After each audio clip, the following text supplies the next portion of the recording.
That is not how you do a rear delt fly. Hey guys, how you doing? Gavin here from Starfresh Personal Training, and that over there was not how you do a rear delt fly.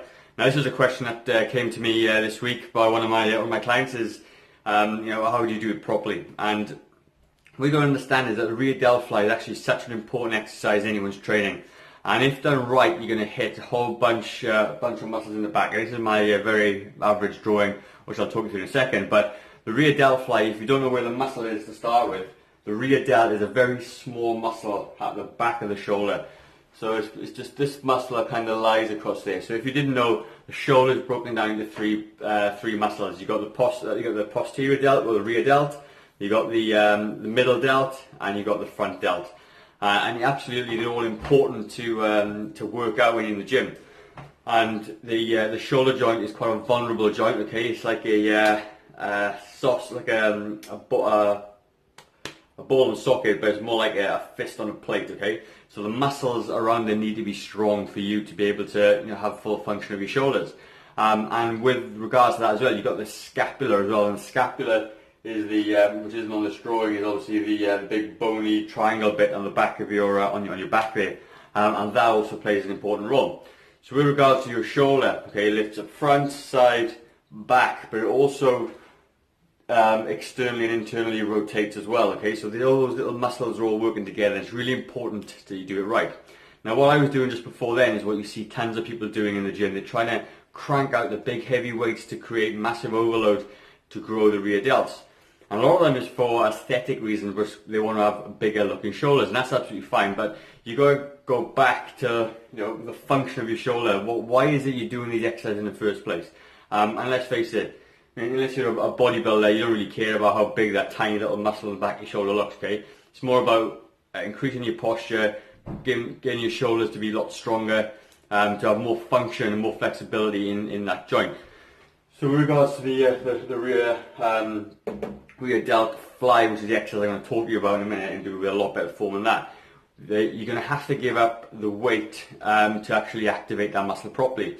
Because if you yes, you can use cheat reps, and I'll kind of show you that. And what I was doing was a variation of a cheat rep, but you need to do it properly.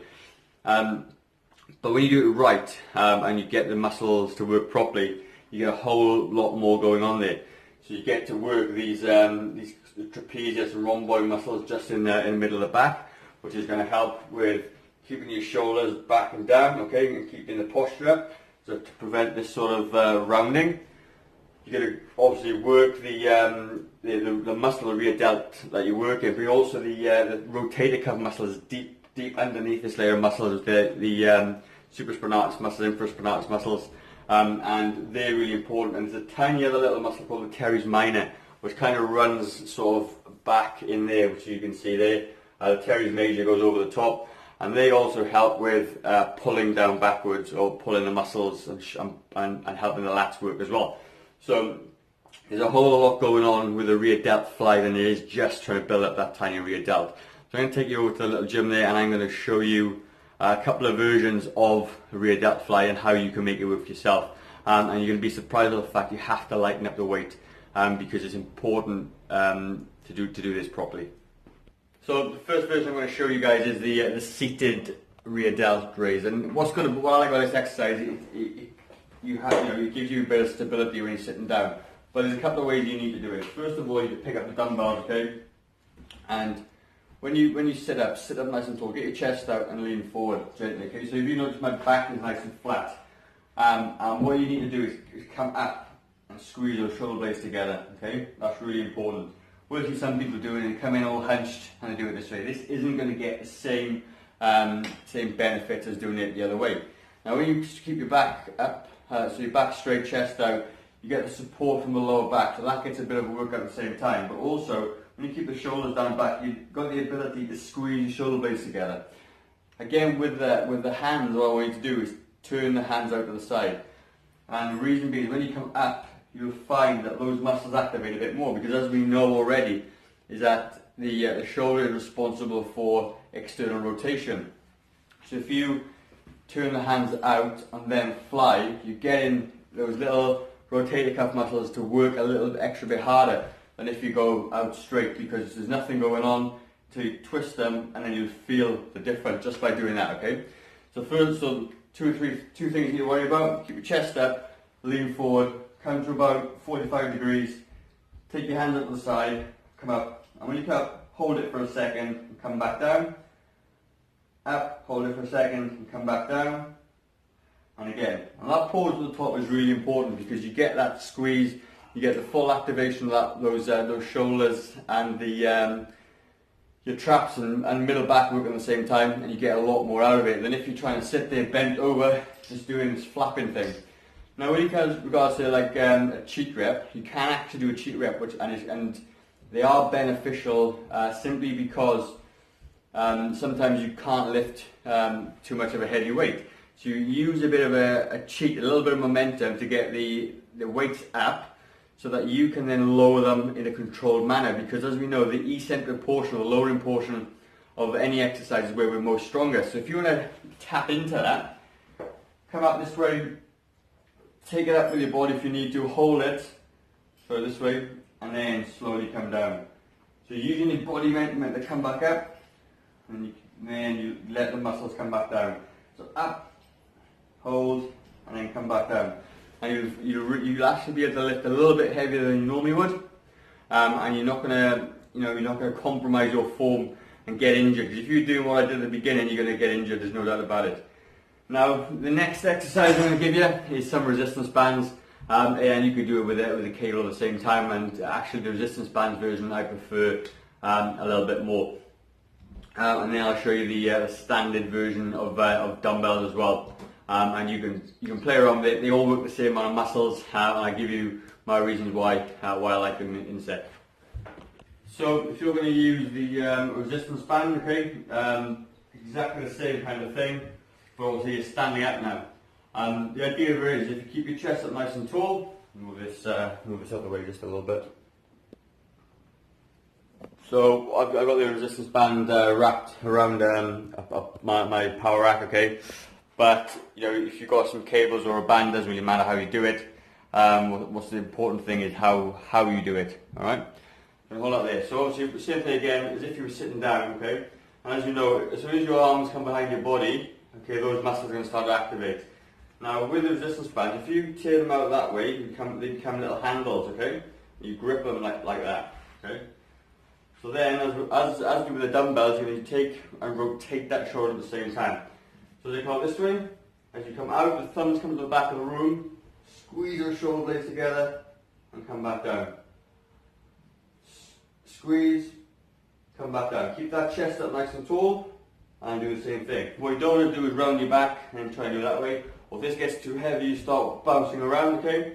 With a cheat rep, you probably could cheat this up just by going a bit faster. So as you come out, it'll be the hardest point. It'll be at the top of the exercise. Come back out, squeeze it out, and bring it back in that way. And that's a really good exercise as well. The reason why I like that one, so you're basically on your feet, and you can burn a couple more calories, I guess, when you're doing things on your feet. It's a little bit more athletic. It's a little bit more functional to do things standing up than it is sitting down, and that's probably be my choice. So I'm going to do the same thing again, but with dumbbells. I'm going to do it bent over. So it's the same seated position as you were. Your back needs to be a nice 45 or even 90 degrees to the floor if you can get down that low. And you still need to embrace your core. This is a harder version, and what's probably going to happen, you need to do lighter weights because your core is trying to hold up these dumbbells when they're at the furthest point out in your body, and it can get quite challenging. But this isn't my favourite version, but it's certainly a legitimate version. So come this way, alright, hold the dumbbells. Again, I'm going to use that external rotation part of it as well. Come down, so for me, this is not quite 90, but it's not too bad. Come down, so chest is out, nice and tall, my back is nice and flat, as you can see. Come out this way. The tendency is that when you get tired, you're going to start standing up, okay? So you need to try and keep it all down.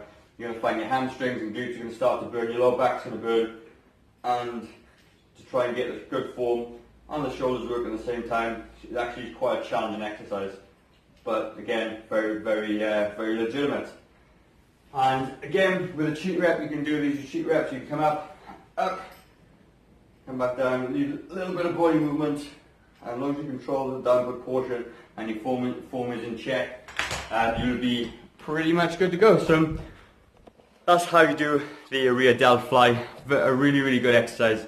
Yeah, it's actually an important exercise as well because, like I said, the function of your shoulders are really, really important. And if you've been training, or if you want to train, you really need to look after your shoulders, because when you start doing what everyone else does in the gym, straight away you're going to start getting niggles and pains in your shoulders, which can be absolutely avoided if you do these exercises properly. And you know, I really urge you to spend a bit of time practicing, feel what the exercise feels like, try and feel those muscles working. So when you come into the gym, when you're trying to get those flies back, feel the squeeze in the back, in your back, feel the squeeze in the shoulders, and you will get more out of the exercise. If you pick up really heavy weights and you start cranking away with them, okay, you're not going to get a lot of benefit from them. You can probably injure yourself. And what was I going to say to you just then as well? Is that, yeah, so your moment arm as well, or your lever, I guess, needs to be, like for me, I like to have straight arms, tiny bit of a bend. A lot of people will have really short arms and they'll pump up that way. Yeah, you can add a little bit of extra weight, but the problem with that is that you're not really working the shoulder as it should, and you can get a lot more out of it using a lighter weight essentially. So any questions at all, pop them down below. Hope I've explained it well for you. If you have any questions, or if you think I didn't explain that well, just obviously leave me a comment below. Send me an email at startrefreshpt@gmail.com. And I will do my best to answer it for you. So, as always guys, start fresh. If you don't make a change today, how will tomorrow be any different? Cheers.